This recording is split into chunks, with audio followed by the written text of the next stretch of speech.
All right, here we are, folks. Pete Pardo here from Sea of Tranquility, day 25 of my favorite albums to listen to in the summertime. We're counting down all month in July. We're almost at the end of the month.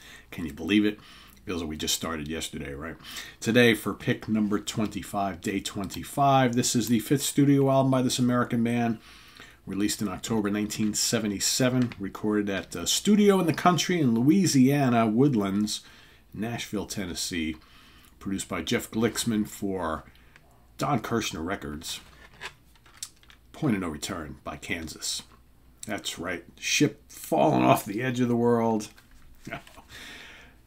A fun Kansas album to listen to this time of the year. It's one of my favorite Kansas albums. I generally give Left Overture the nod as my favorite. However, this is right behind it. And this is the first Kansas album that I ever purchased. Steve Walsh on all sorts of keyboards, lead and backing vocals. Kerry Livgren, keyboards and guitars. Additional percussion. Robbie Steinhardt, violins, viola, lead and backing vocals. Rich Williams, all sorts of guitars. Dave Hope on bass and Phil Ehart, drums and percussion. The classic lineup of Kansas. What do we got on this album? Of course, the uplifting, soaring, violin-driven Point of No Return title track kicks it off. Such a fun. So something about violin in the summertime, right?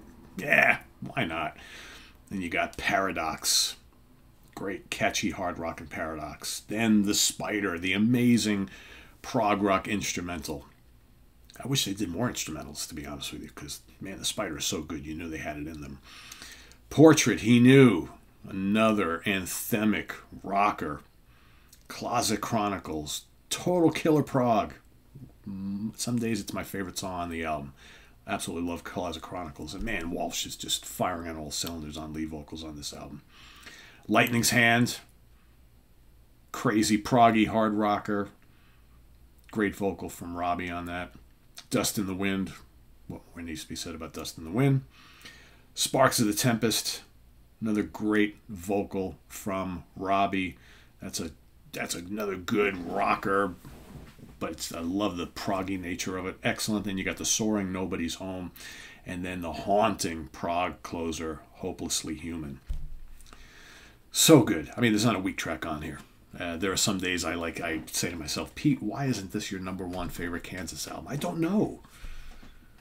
I think there's something just a little bit extra about Left Overture that I generally put that on top. But man, this is a great killer album.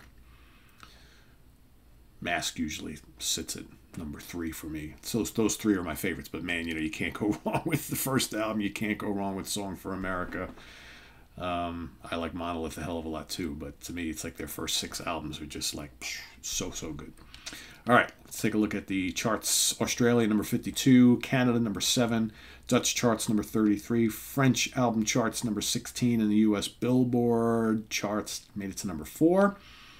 In Canada, platinum album, 100,000 units sold. Here in the States, 4 million copies sold. That's right. And as far as the singles go, Point of No Return was released October 1977, Dust in the Wind, January 78, and Portrait, He Knew, May of 1978. And as we know, Dust in the Wind was the breakaway hit on this album, and forever known as, to most people, as one of the 2 huge hits from this band. The other, of course, being Carry On Wayward Son, right? So that's my pick for today.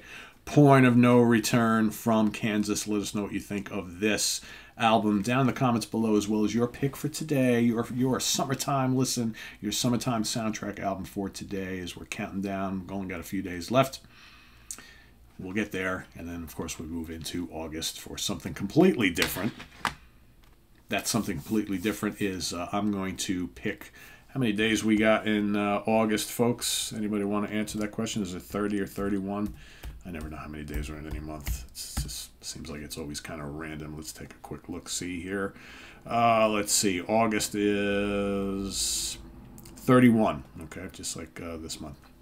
So I will be picking out my 31 favorite vocalists of all time.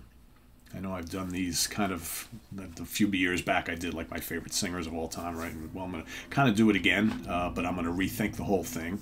And each day, I'm going to do them in order. Each day is going to be starting with day 1 of August. That'll be my number 31, and I'll go with that to number 1. And for each of my 31 favorite vocalists, I'm going to talk about my probably 3 favorite albums that they have ever sung on, and then my number 1 favorite vocal performance from that particular singer. So you've got some homework to do. Not only do you have to put together your top 31 singers of all time, you've got to pick out the 3 favorite albums for each one of them that you like. All right, and then your favorite vocal performance, and that's a song, right? So the favorite song, the song that for you just totally does it for you. They're your favorite vocal performance from that. So 3 favorite albums they appeared on and sang on, and your favorite vocal performance, favorite song from them. So that's what's coming up next month. I was going to do guitar players, but I just seems like lately, anytime I do any guitar themed stuff on the channel, nobody seems to give a crap. So I figured, let me just, I was talking to George Levy about it. He's like, how about vocalists? Everybody can get into vocalists because, you know, we have a large chunk of people who aren't musicians. They don't really think of guitar players and all that kind of stuff. So we'll see. If this goes over fairly well, I may still do the guitar player thing anyway, because that's the one I'm really interested in. But I'm looking, you know, it's more important that I do something that you guys are energized about. So yeah, so the whole vocalist thing is starting August 1st. We'll see you then. Visit us on the web at www.seaoftranquility.org. We're on Facebook, we're on YouTube all together all the damn time. Please subscribe if you haven't already, and click on that notification bell so you get alerted of all of our content as a post. And please do hit the like button before you leave. Also down below, get the links to our Ko-Fi page for channel donations, our merch page, and our Cameo page. Thank you in advance for all your support there, and we'll see you soon here with more stuff. I'm Pete Pardo. Thanks for watching, everybody. See you tonight on the Monsters Den. Take care. Bye-bye.